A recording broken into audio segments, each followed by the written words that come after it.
Hello, welcome to my channel. In my last video, I was traveling to Egypt and visited the catacombs. If you haven't seen it, I'll leave the links down below. In this video, I'm continuing my journey after visiting the catacombs. So come with me to explore the place and to listen to lots of stories.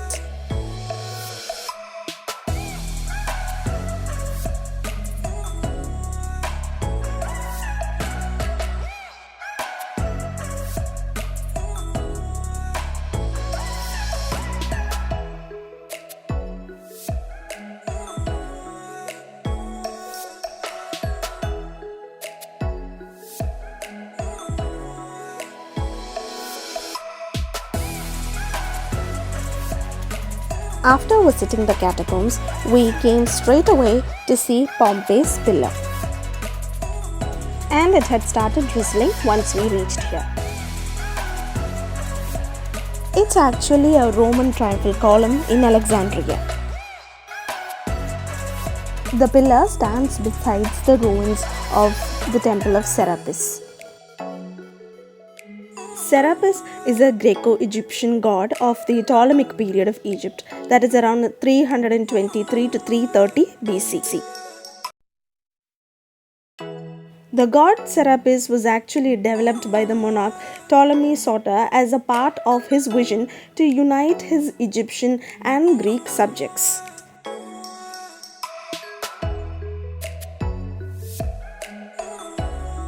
There are underground passages to the temple, but it's not open for the tourists. The Pompey's pillar was set up in honor of the Roman Emperor Diocletianus between 298 to 302 AD. This is Sekhmet. According to ancient Egyptian legends, this is the goddess of war, goddess of evil, and is also considered as the first vampire in history, as its food is blood. This huge pillar was brought here through the Nile River from Aswan, and the most wonderful part is that this huge column is just one piece of granite and it's around 34 meters in height. Pompey's pillar is also one of the only ancient monuments still standing in its original location. The story behind the Pompey's pillar is that the leader Pompey's head was cut and put it in a golden jar studded with jewels and placed it on top of the pillar. The local people saw this and found the jar, and when they opened it, they saw the head of the leader, and thus the pillar got the name Pompey's pillar.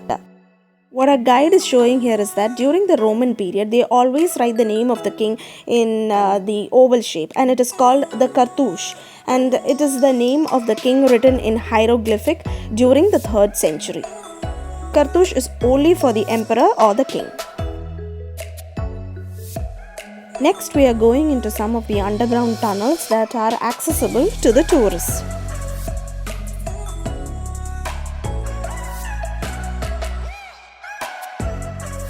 Here we can see the sacrificing stone on which the people used to bring animals and birds for sacrificing them to the god Serapis.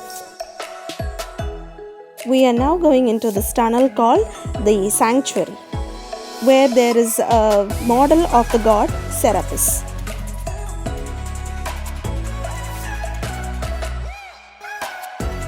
The tunnel was dimly lit, and at the end of the tunnel we could see a model of the god Serapis, which is actually in the form of an Apis bull. Next, we headed into another tunnel called the library. I think it was used as the library during the olden days when priests and students were there in the temple. There was nothing to see here as the end of the tunnel was blocked. This is a nilometer. A nilometer is like a deep well that was used to know the level of the water of the river Nile. During the olden days, the Nile River used to flow much closer to this place than it is now.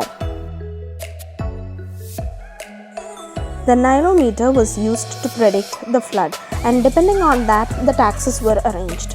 If a flood occurs, the taxes were less, and if not, then the farmers had to pay a higher tax.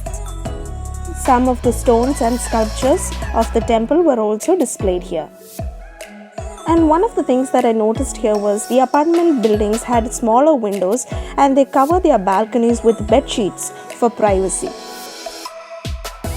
And now it was time to say bye to the Pompey pillar. We are on our way to the next destination.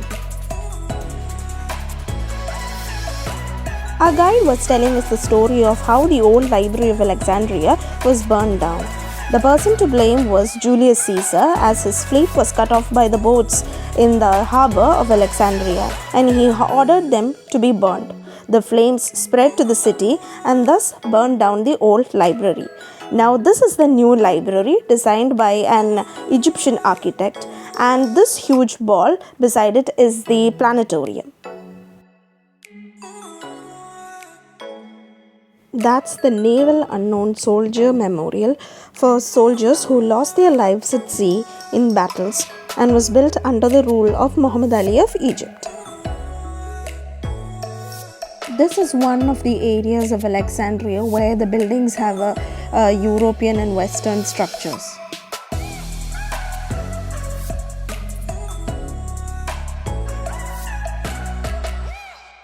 Our next destination is the Citadel of Qaitbay.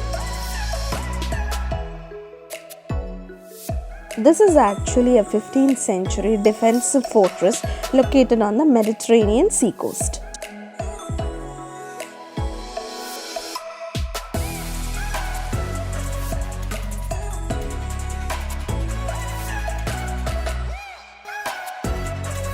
Our guide is telling us that the whole citadel had marble flooring, and up you can see a hole through which hot oil was being poured onto the enemies who enter into the fortress.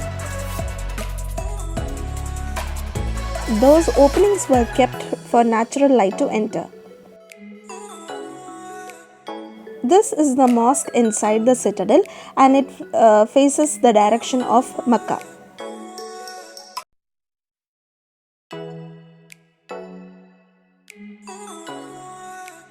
This room is a mill, and it was used to grind the seeds for making food for the soldiers, and some kind of animal was used to do that job, as it is clear from the round shape of the room.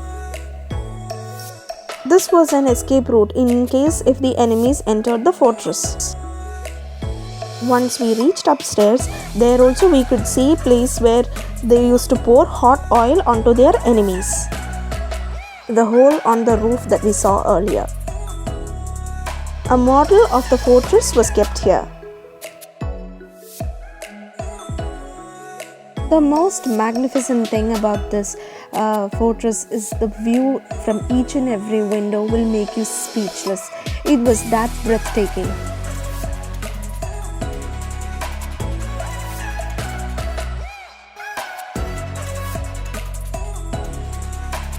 All the corridors were lined with plenty of windows, some of them facing the sea and sun into the fortress. There was around 3 floors for this fortress, and almost all the rooms in it looked the same. We came out of the fortress and saw a tunnel which led us here, and we could see cannons were placed facing the sea. This fortress was built from 1477 to 1479 AD.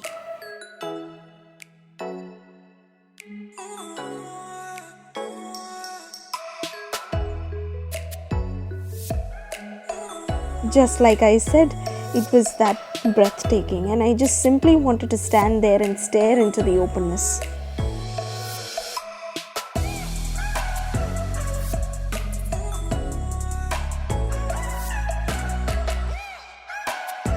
Like I said in my previous videos, it was holidays there, and the schools and colleges were closed, so it was pretty crowded.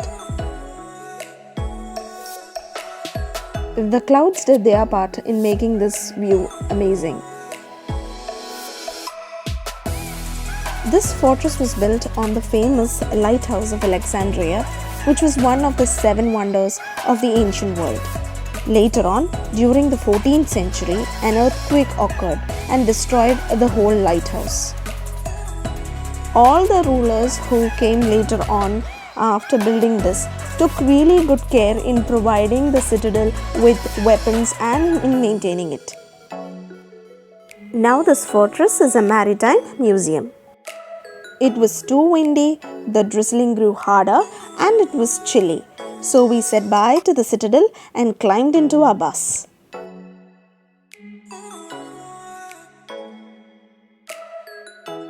On our way, the rain grew stronger.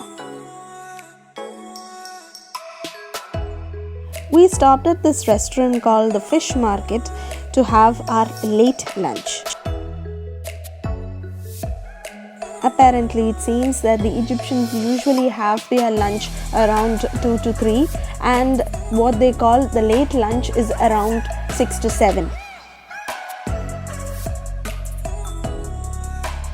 By this time, we were all very hungry.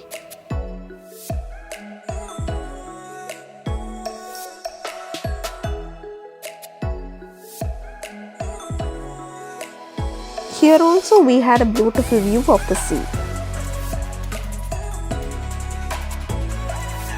Our food was taking a lot of time to get cooked, so we decided to roam around the place.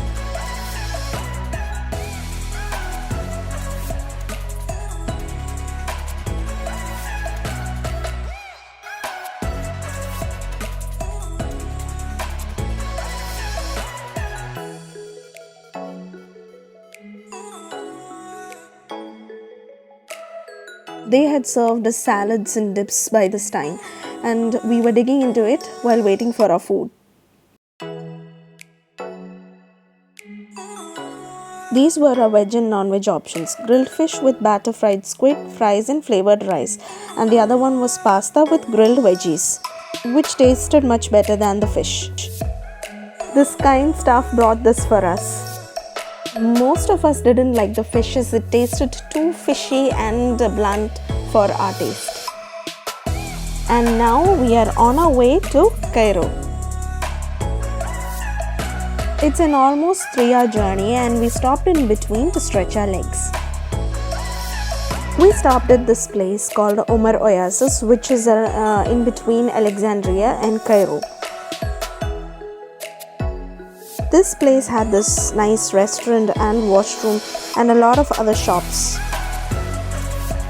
I went into this candy store and bought some goodies for my boys. From here we'll be heading straight to Cairo. Now to watch more of Egypt, do stay tuned to my channel and subscribe. Don't forget to comment down below, leave us a like and do share it with your loved ones. Until we meet next time, bye.